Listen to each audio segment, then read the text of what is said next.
Buen día para todos y todas. Mi nombre es Sofía Jurza y en la clase de hoy vamos a hablar sobre deshidratación.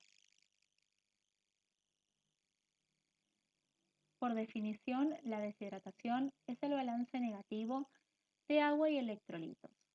Esto puede suceder como consecuencia de un aumento en las pérdidas y o disminución en el ingreso de líquidos y electrolitos. Es importante saber que en pediatría la causa más frecuente de deshidratación es la diarrea.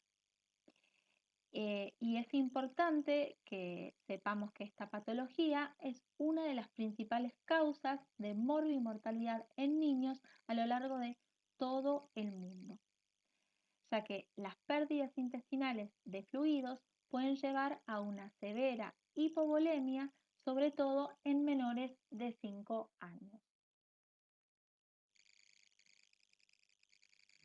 Entonces, para poder entender esta patología es importante reconocer que los niños tienen mayor porcentaje de agua corporal que los adultos. Cuanto menor sea el niño, mayor es el porcentaje de agua corporal y mayor el porcentaje de agua en el compartimento extracelular. Esto contribuye a que el niño se deshidrate con mayor facilidad.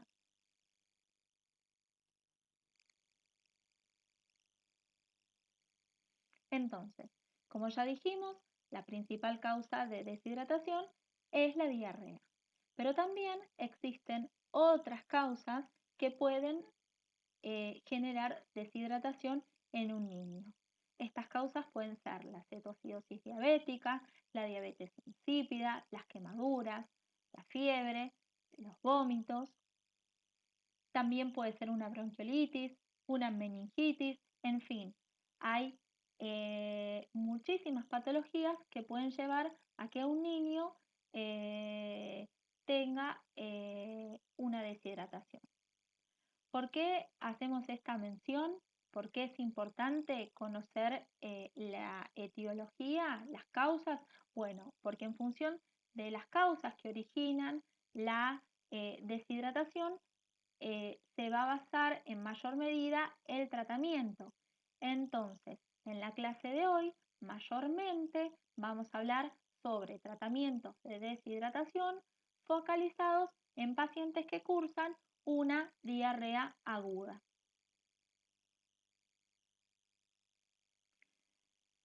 Entonces, antes de explayarnos en lo que son los distintos tratamientos de la deshidratación, es importante que recordemos algunos conceptos acerca de la diarrea que nos van a ayudar a comprender mejor el cuadro clínico, ¿sí? Recordemos que por definición vamos a estar hablando de diarrea cuando haya un aumento en la frecuencia, fluidez o volumen de las deposiciones con pérdidas variables de agua y electrolitos, cuya duración en el caso de la diarrea aguda es inferior a 14 días.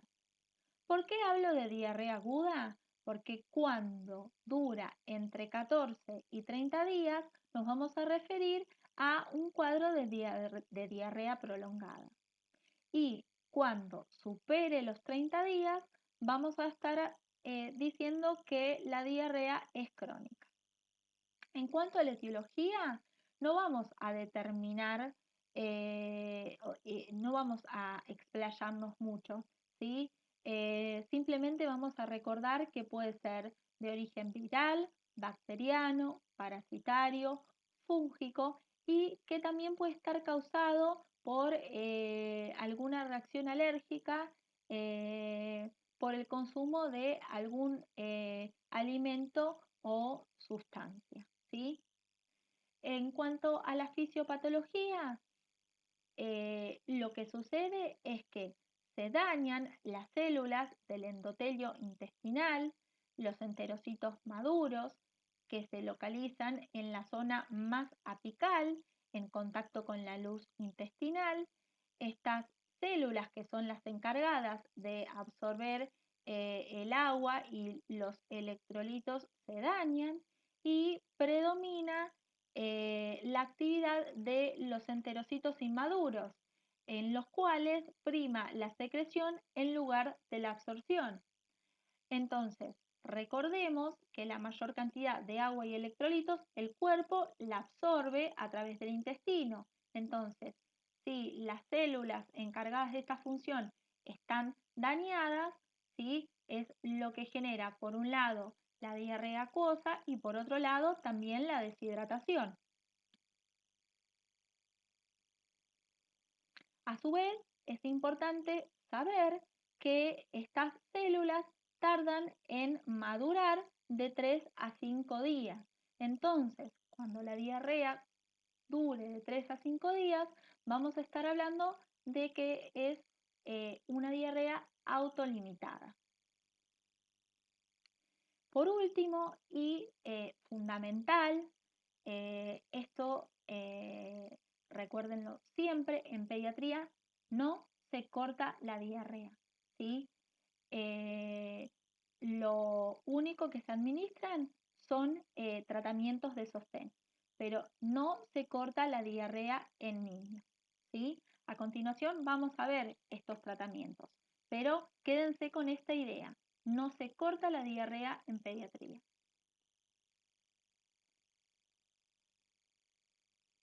Bueno, para poder aplicar un tratamiento de sostén, lo primero que debemos determinar es el grado de deshidratación y para esto vamos a utilizar una clasificación cuantitativa que es la que vemos en la filmina.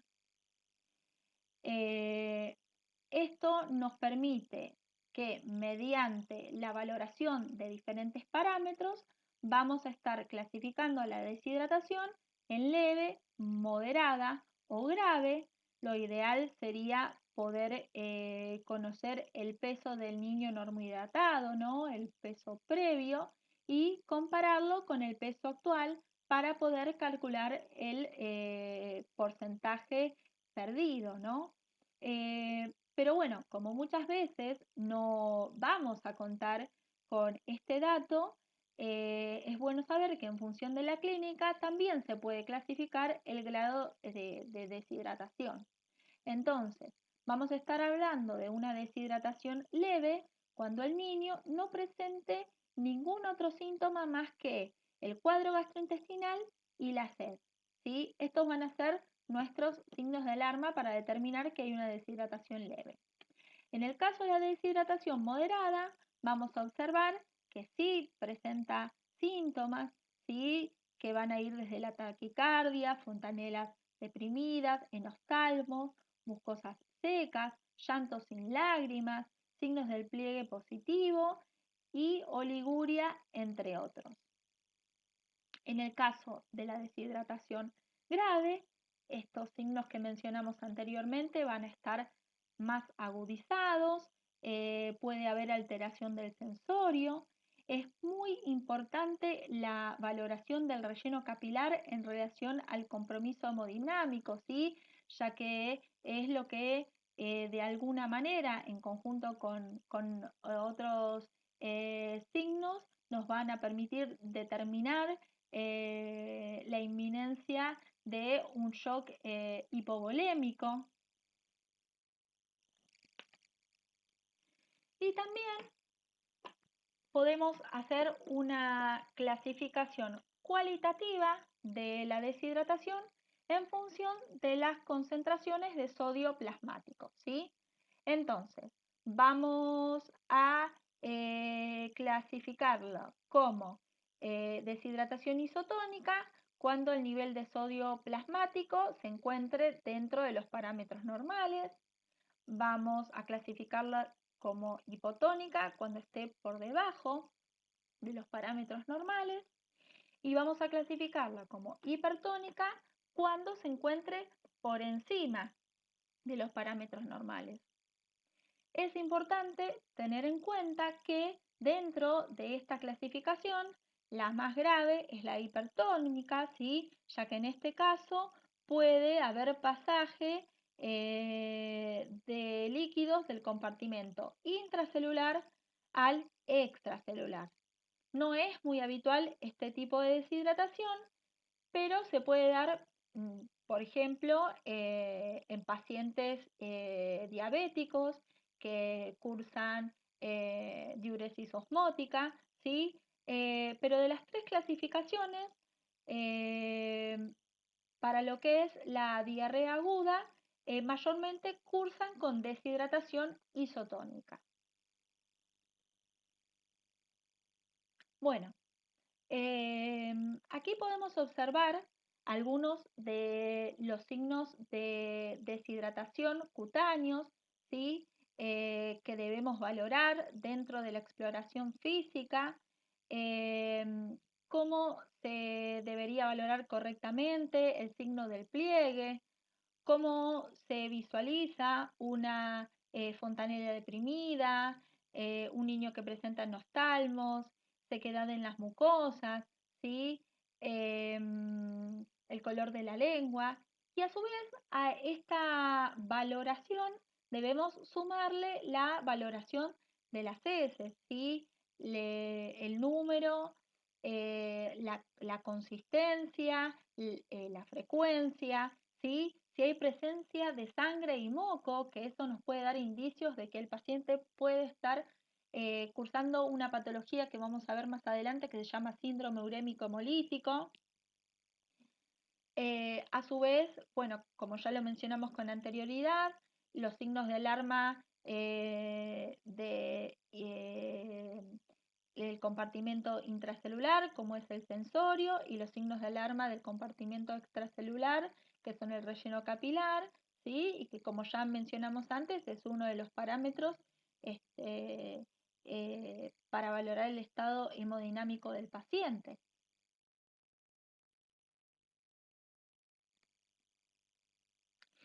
Y una vez que hayamos concluido con esta valoración y en función de los datos recolectados, vamos a poder determinar el grado de deshidratación y por lo tanto se procederá a la administración del tratamiento, ¿sí? Entonces, aquel niño que esté cursando un cuadro gastrointestinal pero no presente signos de deshidratación, estamos hablando de la clasificación leve, a la cual se le va a aplicar como tratamiento el plan A y cuyo objetivo es prevenir la deshidratación. En aquellos niños que presenten signos de deshidratación y dentro de la clasificación se encuentren en un grado moderado, se les va a aplicar el plan B, cuyo objetivo es reponer también el déficit perdido. Y en el caso de los niños que se encuentran en un grado de deshidratación grave, se les va a aplicar el plan C, que a su vez se va a subdividir, por un lado, en aquellos pacientes que presentan signos de shock y en aquellos pacientes sin shock, ¿sí? Lo más importante también a tener en cuenta es que estos tratamientos no son rígidos. El paciente no es que comienza con un tratamiento y lo mantiene hasta que finaliza la patología, sino que son dinámicos. ¿Esto qué significa? Un paciente puede en una valoración inicial eh, ser medicado con el tratamiento para el plan A, pero el paciente no evoluciona favorablemente y puede pasar a un plan B o en el peor de los casos a un plan C. Y viceversa, aquellos pacientes que están recibiendo el tratamiento de un plan C pero empiezan a mejorar pueden pasar a un plan B o a un plan A. ¿Sí? ¿Qué es lo que va a definir esto? Bueno, la evolución del paciente y la valoración constante que en estos pacientes es muy rigurosa, ¿sí? Entonces, plan A, ya mencionamos, el objetivo es prevenir la deshidratación. ¿Qué es lo que se le van a administrar? Se le van a administrar 10 mililitros kilos de sales de rehidratación oral de la OMS luego de cada deposición. se le van a dar las recomendaciones al familiar a cargo, ¿sí? Que por supuesto van a ser que debe beber abundante líquido, que puede comenzar a ingerir alimentos semisólidos, preferentemente astringentes, y se le van a dar las pautas de alarma, ¿sí? ¿Cuáles van a ser estas? Bueno,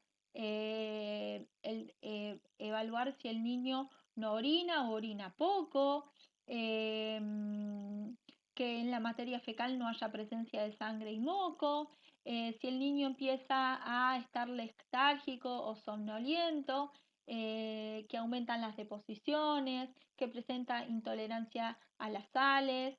eh, en el caso de que haya un vómito, se puede esperar y a los 30 minutos comenzar de vuelta. Pero en el caso de que estos vómitos sean a reposición, bueno, también es un signo por el cual deben volver a la guardia, ¿sí?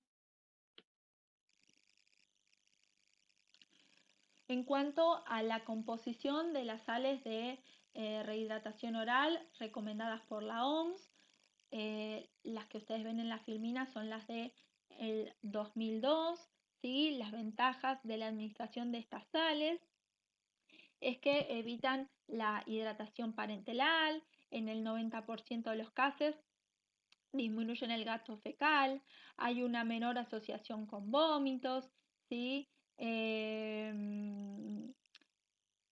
eh, hay o sea, hay menos indicios de riesgos de hipernatremia, ¿sí? Y es importante que antes de dar el alta le expliquemos al familiar a cargo cómo se debe preparar estas sales, ¿sí?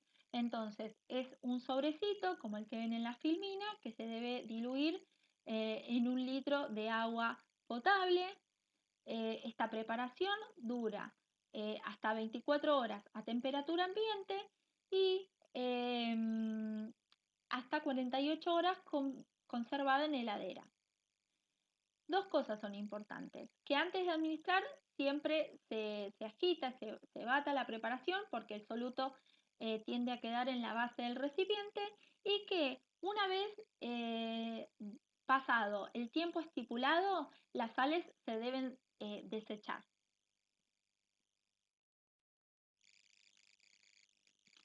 Plan B. Como ya habíamos mencionado, eh, este plan se aplica en aquellos pacientes que se encuentran con signos de deshidratación moderada. Lo que se le van a administrar son 20 mililitros kilo, también de las mismas sales de rehidratación oral de la OMS, pero en este caso estos 20 mililitros kilo se van a administrar cada 20, o sea, de 20 a 30 minutos hasta lograr la norma de hidratación. Una vez que esto se haya logrado, se lo va a dar de alta con el plan A, pero mientras se le esté administrando el plan B, el paciente va a quedar en observación en la guardia, ¿sí? En donde vamos a hacer un control horario estricto de los signos vitales, de la tolerancia, de las sales, del peso, de la diuresis, catarsis, ¿sí? Y todos los signos de deshidratación cutáneos, sensorios y hemodinámicos que nos van a ayudar a evaluar la evolución del paciente.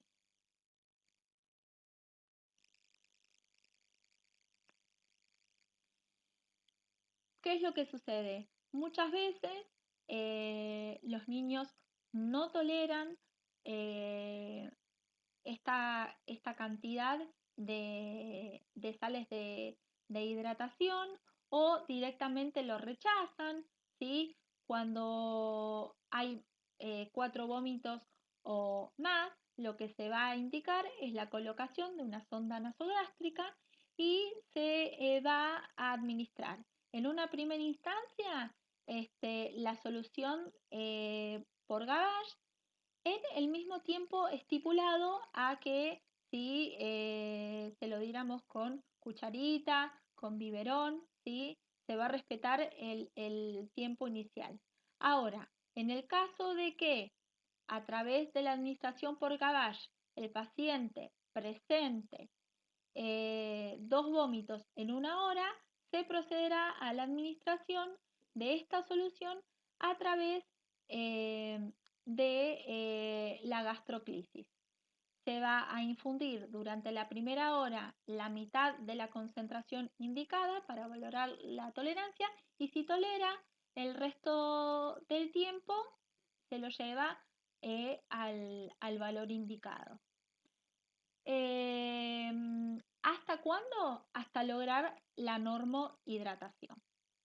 En el caso de que el paciente no evolucione favorablemente, que haya empeoramiento de los signos, que haya diarrea superior a 60 mililitros kilo, que haya presencia de distensión abdominal, progreso, o sea, falta de progreso en el peso, ¿sí? Si durante 4 horas de inicio del tratamiento no hay mejoría, entonces al paciente se lo va a pasar a lo que es el plan C. Y en cuanto al plan C, por un lado, vamos a tener a los pacientes que presentan signos de shock. El tratamiento de urgencia es expandir con solución fisiológica de 20 a 30 mililitros kilo en 30 minutos y se pueden llegar a realizar hasta 3 expansiones. Si el paciente no llegase a responder después de estas 3 expansiones, entonces se lo va a trasladar a la unidad de cuidados intensivos para descartar que no existan otro tipo de patologías como pueden ser un cuadro de sepsis.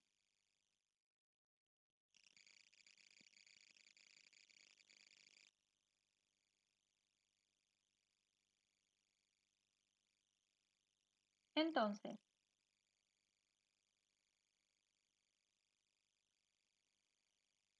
en el plan C, para lo que es pacientes sin shock, en una primera instancia, lo que se va a administrar es la hidratación endovenosa rápida o GER con solución polielectrolítica.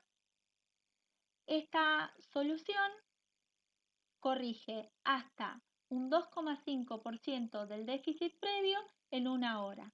¿Esto qué significa? Que si el paciente pesa 10 kilos, en 4 horas debería compensar el déficit previo.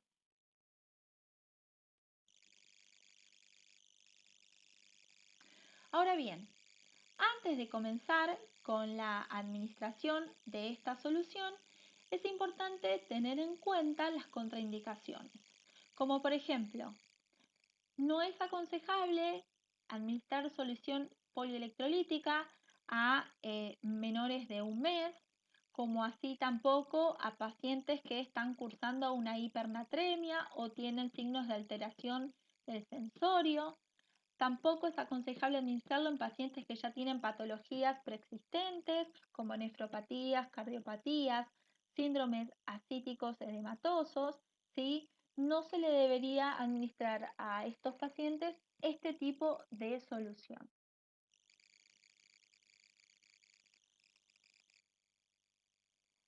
Una vez descartadas las contraindicaciones,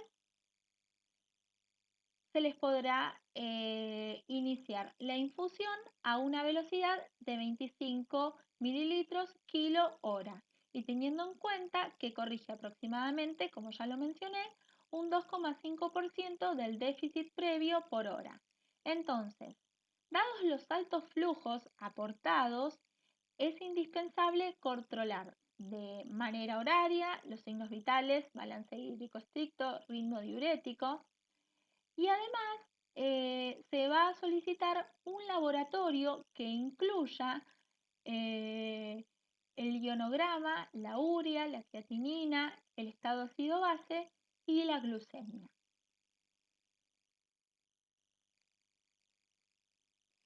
Entonces, acá en el ejemplo tenemos un paciente de 12 meses que consulta en la guardia con una diarrea acuosa de 36 horas de evolución. Al examen físico presenta mucosas secas, enostalmos, signos del pliegue positivo mayores a 2 segundos, oliguria y en función de esta sintomatología se estimó un déficit previo del 8%. A su vez, en la anamnesis, el familiar acompañante pudo informar que el peso del paciente normohidratado es de 10 kilogramos y por presentar vómitos a repetición se le indicó una hidratación endovenosa rápida, ¿sí? Dentro de lo que es el plan C. Ahora bien, nosotros como enfermeros vamos a administrar esta solución.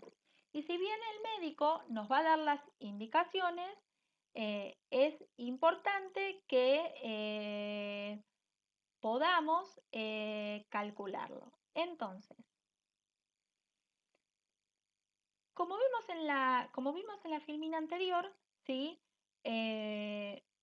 La hidratación endovenosa convencional se debe infundir a un volumen de 25 mililitros kilo hora. Por lo tanto, si este paciente pesa 10 kilos, el volumen a infundir van a ser 250 mililitros hora o 83 macrogotas por minuto.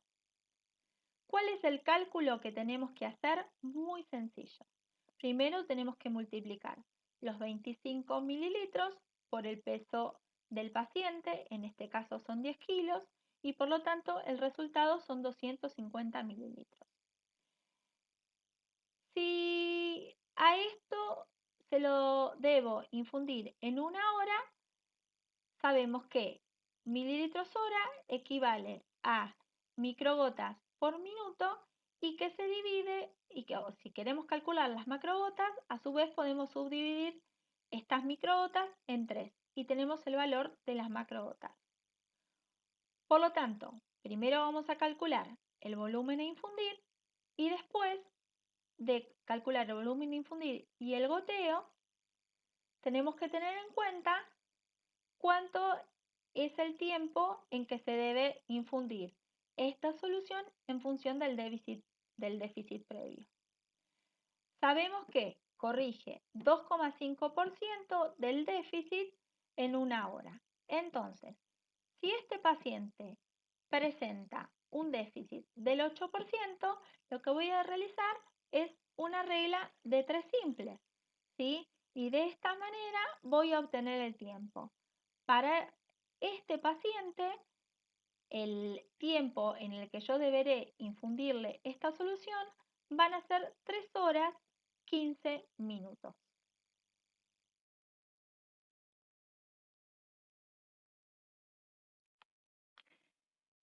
Plan C con hidratación endovenosa convencional o GEC, también llamada terapia del déficit. Entonces, en aquellos pacientes en donde esté contraindicada la hidratación endovenosa rápida o en aquellas instituciones donde no manejen GEC, GER y manejen GEC, o sea, hidratación endovenosa convencional, se va a calcular esta infusión en base a 3 parámetros, ¿sí? El primero es el cálculo de las necesidades basales. Repone las pérdidas normales en función de la actividad y el metabolismo del organismo. Lo segundo que incluye es el cálculo del déficit previo, que busca reponer el porcentaje de agua perdido. Y por último, el cálculo de las pérdidas recurrentes, en donde el valor también va a variar en función de estas pérdidas, si fueron leves, moderadas o graves. También es importante tener en cuenta que este plan seguirá evaluándose cada 4 horas. Por lo tanto, si bien lo vamos a administrar a través de un plan a basales, de un plan de hidratación parenteral, tenemos que tener en cuenta que cada 4 horas, en función de la evolución del paciente, puede sufrir ajustes. Entonces, para calcular las necesidades basales, acá tenemos la fórmula de Holiday y Segar. Esta fórmula me va a indicar, en función del peso del paciente, cuántos mililitros debo calcularle por kilo. Entonces, me indica que para aquellos pacientes que pesen hasta 10 kilos, debo sumar por cada kilo 100 mililitros. Por ejemplo, si tengo un paciente que pesa 6 kilos, 6 por los 100 mililitros me va a dar 600. Entonces, las necesidades basales para reponer los líquidos, según esta fórmula, en un paciente de 6 kilos, van a ser 600 mililitros en 24 horas. Ahora bien, ¿qué pasa con los pacientes que pesan más de 10 kilos? Bueno, con los pacientes que pesan más de 10 kilos voy a sumar los 1000 mililitros iniciales, ¿sí? Y por cada kilo que supera los primeros 10, ya no voy a sumarle 100 mililitros, sino que voy a sumarle la mitad, 50 mililitros. Por ejemplo, si yo tengo un paciente que pesa 11 kilos, voy a tener 11 mililitros de los primeros 10 y 50 mililitros del kilo que excede. O sea que serían en total 1050 mililitros día. Ahora, ¿qué pasa cuando el paciente supera los 20 kilos? En este caso, voy a tener ya 1500 mililitros por los 20 kilos iniciales, perdón, 1500 mililitros por los 20 kilos iniciales, y por cada mililitro que excede voy a sumarle 20 mililitros. Entonces, si yo tengo un paciente que pesa 21 kilos, el volumen a infundir en 24 horas para cubrir las necesidades basales van a ser 1520. A su vez, esta fórmula me indica que debo sumarle entre 2 y 3 miliequivalentes kilo día de cloruro de sodio y entre 1 y 2 miliequivalentes de cloruro de potasio por día. Entonces, veamos estos ejemplos. Un niño que pesa 10 kilos, para calcular las necesidades basales de líquidos según la fórmula de Holiday y Segar, ¿sí? Por los primeros 10 kilos, para cada kilo tengo que sumarle 100 mililitros. Entonces voy a hacer 100 por 10. Esto me da los primeros 1000 mililitros.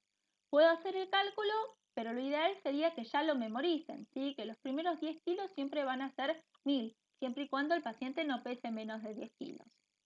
Ahora, para los 2 kilos que superan los primeros 10 kilos, no los puedo multiplicar por 100 mililitros. Los tengo que multiplicar por 50. Entonces, 50 por 2 es igual a 100 mililitros. Por lo tanto, para un paciente de 12 kilos, el volumen a infundir en 24 horas para cubrir las necesidades basales de líquido van a ser 100 mililitros, 1100 mililitros. Ahora vamos al segundo ejemplo. Un paciente de 24 kilos. Para los primeros 10 kilos, por cada kilogramo tengo 100 mililitros. Voy a hacer la cuenta. 100 por 10.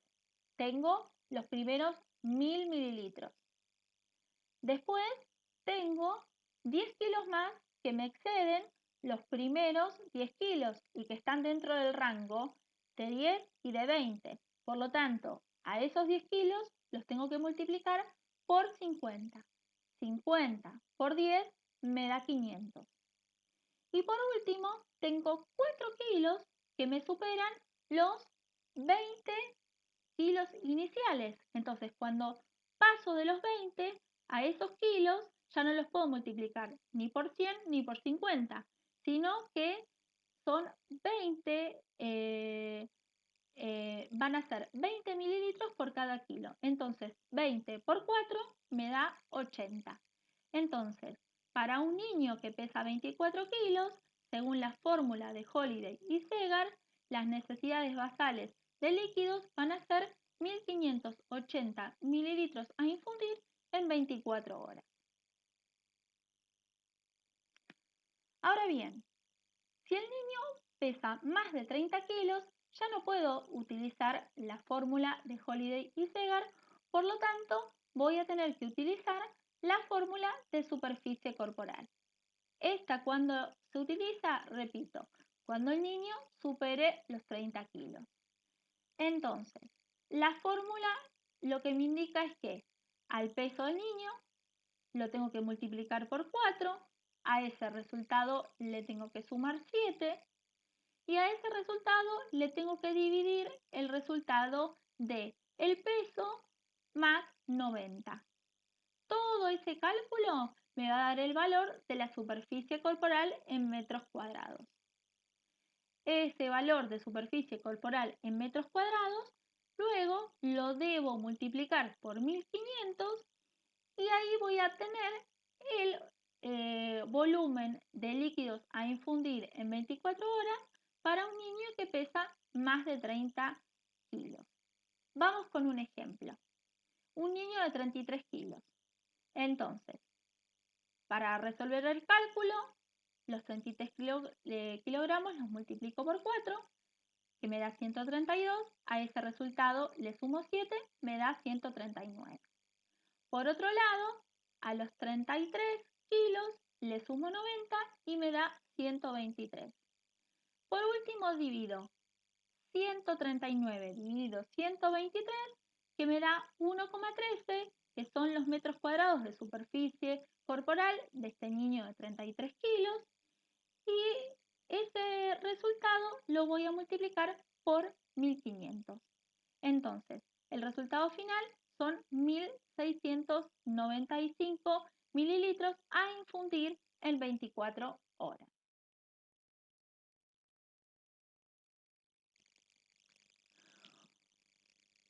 A su vez, como ya lo hemos visto con anticipación, ¿sí? Los planes basales, ¿sí? Se les suele sumar electrolitos. Entonces, para poder hacer los cálculos correspondientes, es importante que recordemos la concentración de una ampolla de cloruro de sodio al 20%. Esta tiene una concentración de 20 gramos cada 100 mililitros.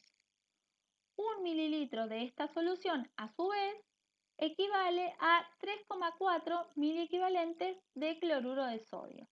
Entonces, en la indicación médica, el médico nos puede indicar tanto los miliequivalentes que debo infundir, como también, o sea, nos puede indicar los mililitros que debo infundir. Por eso es tan importante que yo recuerde estos valores. En el caso del cloruro de potasio, lo mismo, debo recordar que el cloruro de potasio en un mililitro puede haber 3 miliequivalentes, pero también tengo que saber que el potasio tiene otra presentación que en un mililitro tiene un miliequivalente. Entonces, para esto es necesario que siempre, pero siempre, me fije la cantidad de miliequivalentes, ¿sí? Y lo mismo, en la indicación médica me pueden pedir miliequivalentes o me pueden pedir mililitros. Por último, les comparto cómo puede ser la indicación de un plan a basales 1070-30, qué es lo que nos van a estar indicando. En este caso, para los primeros 1000 corresponde a 2 Baxter de dextrosa al 5%, ¿sí?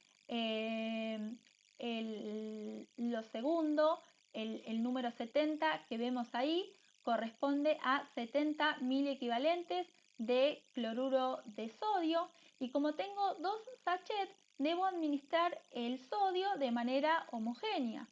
Por lo tanto, voy a administrar 35 miliequivalentes al primer sachet y 35 miliequivalentes al segundo sachet. Y por último, el 30 que tengo al final corresponde a 30 miliequivalentes de cloruro de potasio, que los voy a administrar, al igual que el sodio, de manera homogénea en los 2 Baxter. Por lo tanto, voy a colocar 15 miliequivalentes en el primer Baxter y 15 miliequivalentes en el segundo Baxter. Hasta acá vamos bien. Lo que tienen que ver acá abajo es que el médico, por otro lado, les puede indicar 1070-30 o también les puede indicar 500, 10 y 5, ¿sí? Entonces, por eso les repito, es muy importante que repasen y que tengan en cuenta las concentraciones, ¿sí? Y la cantidad de miliequivalentes que vienen por mililitro. Y no se olviden del potasio, ¿sí? Que tiene 2 presentaciones distintas. Bueno, hasta acá hemos llegado con la clase de deshidratación del día de hoy. Espero que les haya sido de gran utilidad y cualquier duda nos comunicamos a través de los canales de la cátedra.